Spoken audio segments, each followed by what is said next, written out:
The whole concept here is to look after the data and the information we're after. So we change tack for a minute. How many of you guys saw the cloud presentations? Do we have any cloud vendors in here? Good. We're going to shoot holes in the cloud for a minute. I mean this nicely. So again, tie it back to data. We talked to a couple of people out there about clouds earlier, and they're like, well, we put our data on the cloud. Well, what data? Whose data? How much of your data? What questions are you going to ask when you realize where the cloud's going to be? How much data are you going to put up there? Because no earthly chances, no what are we looking at it. You're not the only one on that cloud. This was taken, I took this a little while ago, but these are the command and control centers that are running on, well, you've got Softel's, ChinaNet, Axis, Keyword, etc., etc. You can see how many command and control centers are there for the botnet architectures. So those are controlling a minimum of anywhere from 500 to 5,000 infected systems, and they're all sitting happily up on the cloud. It might be your neighbors. So the other thing, it isn't just a matter of the hackers getting in. It isn't just a matter of somebody breaking into your system. The other challenges around the cloud, and you guys need to start asking, is the technology aspect of it. You start putting everything in the same place. How many issues are given, not just over the break-in, but the fact that somebody forgot to do something? What controls, what policies, what procedures are in place for those cloud vendors? Who is managing those guys? What third parties do they have engaged? What data are you putting up? We use the cloud to some degree. We use Google stuff. But everything that we put up there is what we classify as publicly available. It's all of our templates. I don't care if those things get taken. But my guys know that if they put any client data up there, or they put any stuff, and they can't do it because we've got controls in place anyway to stop it, but if they even tried, they would get my size 12, 13 boot in their backside. You have to manage the data accordingly. You've got to ask the questions, or ask the awkward questions to the guys out there. Who's managing my data? Whose third party is looking after it? Who's got it? Who's accessed it? Who's controlled it? Where have you shipped my data off to? And then which third parties have they engaged? Any questions, by the way, so far? It's all been quiet. You guys are all, everybody's good so far? Who's Drew on the previous slide? Who's Drew? Yeah. It's a friend, another security guy, totally cool guy. And he was one of these who was like, wow, yeah, this is going to take an enormous day. Yeah, totally just a fun quote that he came up with. Like, I'm going to use it. He's like, have at it. So, what do we do? What do we do about this? This is, I put this in because I don't want it all to be dare and despair. Learn your vulnerabilities. That's a huge one. It isn't just a matter of getting the security guys to sit on the outside and go, whoa, we've hit your external. Let them into the internal network. Start asking the awkward questions of your business partners, your vendors, your third-party providers. I think we've only been asked twice, what do we do with the data we collect? I'm pretty sure it's only been twice. So when you think about it, when we do pen tests and we do assessments, we have everybody's dirty little secrets. We own all of that data. We have it encrypted up the wazoo. But only 2 companies have ever said, well, what do you do with our data? Well, we sell it on eBay. There has been temptation. Monitor the data.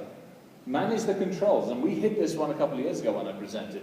Just because the guy started in accounting 20 years ago and he's now in shipping doesn't mean he still has access to the blasted accounting system.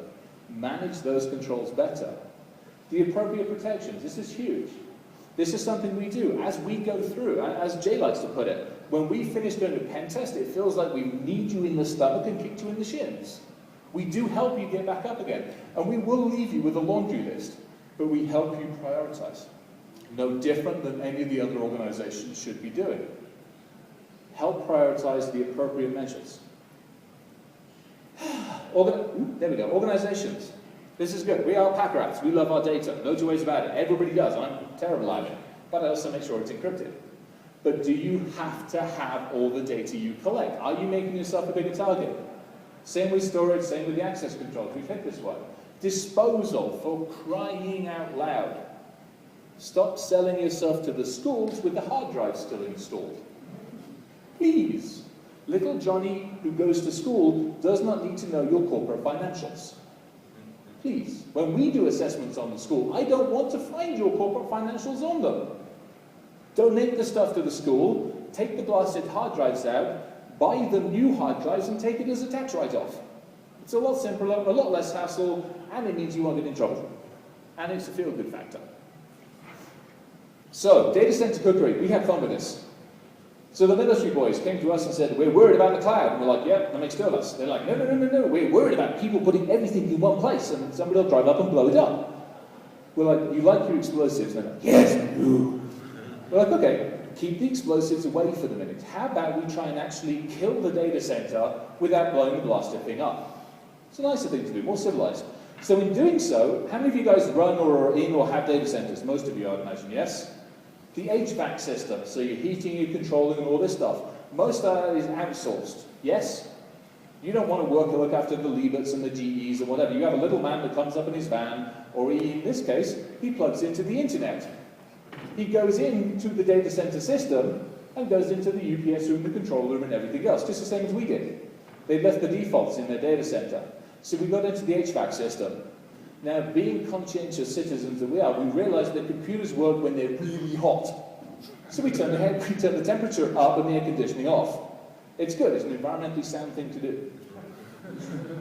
Now, being civilized citizens as well, we had some fun with RFID. You guys all know what RFID is, yes? Those nice little tags that you have that you swipe against the back door.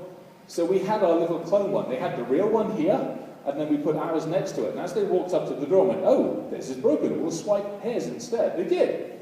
So we got all their badges. So then we went in, and we disabled the badge access control system and glued the doors locked so they couldn't get in. So you got a nice warm data center that nobody can get into. And then we went to the GE system. I think it was GE, I can't remember. I can't read the blasted stuff.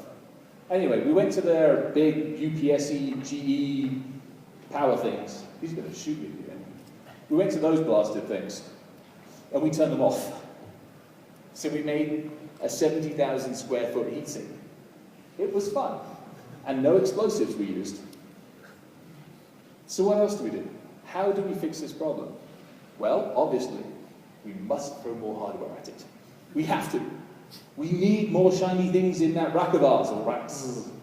Because when we throw more hardware at it, we have to log the stuff, then we have to log the logging system, then the logging systems have to be logging into something that we have to log into the system to look at what the logs are looking at. And those also have to be logged to make sure that the logs are actually logging anything. It's not going to bloody work. Use what you have more effectively. Humans, we already said this, we are the weakest link. McAfee just did its annual conference and they released their annual publication, didn't they? I've got a paper in this, go annoy the McAfee guy, I don't think he's got them. I'm in the McAfee annual publication and I make an argument that Skynet, you remember Skynet from Terminator?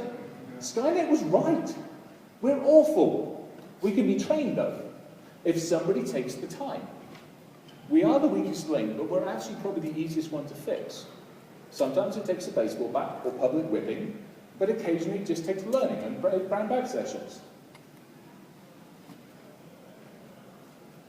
Policies, procedures, and controls. Let's look at those things. Well, we've hit those a little bit, so we'll hit those a little bit more. Control and manage that data again. Look at the data you have. We hit it right at the beginning. What do you have that is worthwhile to somebody? And if you don't know what you have, get one of us in. Get somebody in to help you and the organization, the execs that go, oh no, we're perfectly okay. Get us in to help them understand. We're very good at being used as crowbars. Obviously encrypted, obviously look after it, etc., etc., etc. There's all this stuff. You guys can read this just as well as I can. How are we doing on time? Nobody's yelling at me yet. I know I'm all that stood between you and beer. I am aware of this. So, we touched on it. Jay's way of putting it. When we've come in, or when any assessment organization has come in, typically we leave you with a laundry list. But make sure that whoever does the work can help map that laundry list out. We think we're here. We're reactive. We're becoming proactive. Woohoo! No, you're not. You're still running around with your hair on fire. So how do we get to hair on fire all the way over to here? Help whoever's coming in. Let them help you understand the maturity model. This isn't something that's going to happen overnight. We'll leave you with a list of 50 to 100 things. And then we'll help you understand how to actually do these over a period of time. Who shouts loudest should not be the best way of doing it. How do we actually get service-driven and value-driven? etc., etc., etc. So whoever's doing the work with you guys, that report at the end needs to almost be just the beginning of those next set of phases. And that's the communication part. Great, you've had the assessment guys in, they've done everything, you've got the report. Don't put it on the blasted wall to join the Qualys scan that gathers dust. Use it as a communication tool. Use it to help enable the organization to grow. So what are we after next? Well, we're going to have fun. Mobile computing.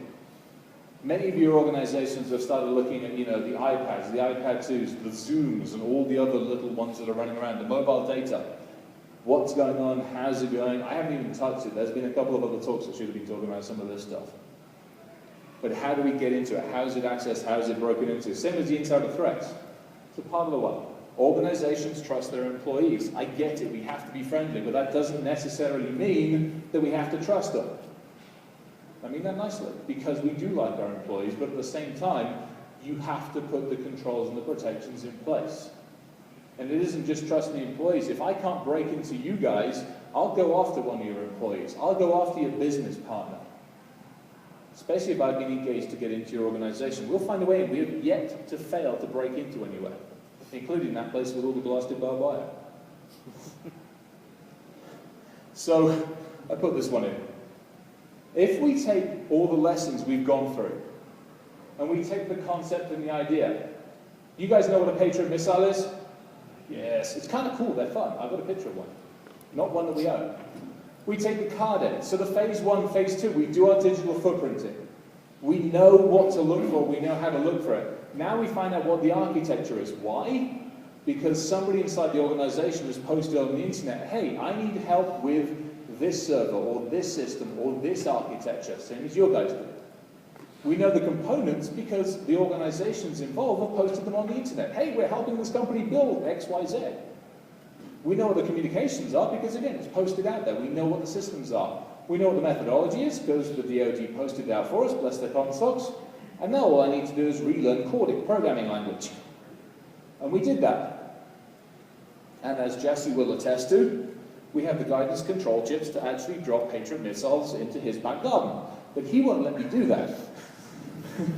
Because he's got tractors there and he will yell at me.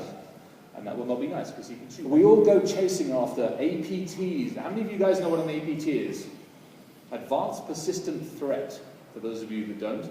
In theory, it's kind of an intelligent worm polymorph kind of thing. It sits there and it makes friends with the bits it needs to. And then it shovels the data out as fast as it humanly can without being detected.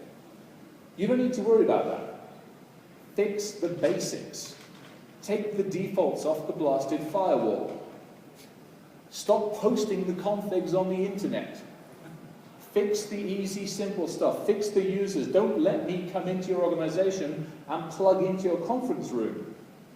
Why? Because I can get onto your network. Well, we've got it segmented. Congratulations, you've just organized it for me. I know where your users are, I know where your servers are, I know where your DHCP servers. Congratulations. Separate things. And the last one, I mean, we put it on there because I've had plenty of comment like, you're scary. Yes, I am. But I'm a heck of a lot nicer, and I'm a little more house-trained than the guys on the other side of the fence. And I don't pee in the corner. So that is it. That is it. Guys, do you have questions? Come on, this is Denver. This is my hometown. There's got to be questions.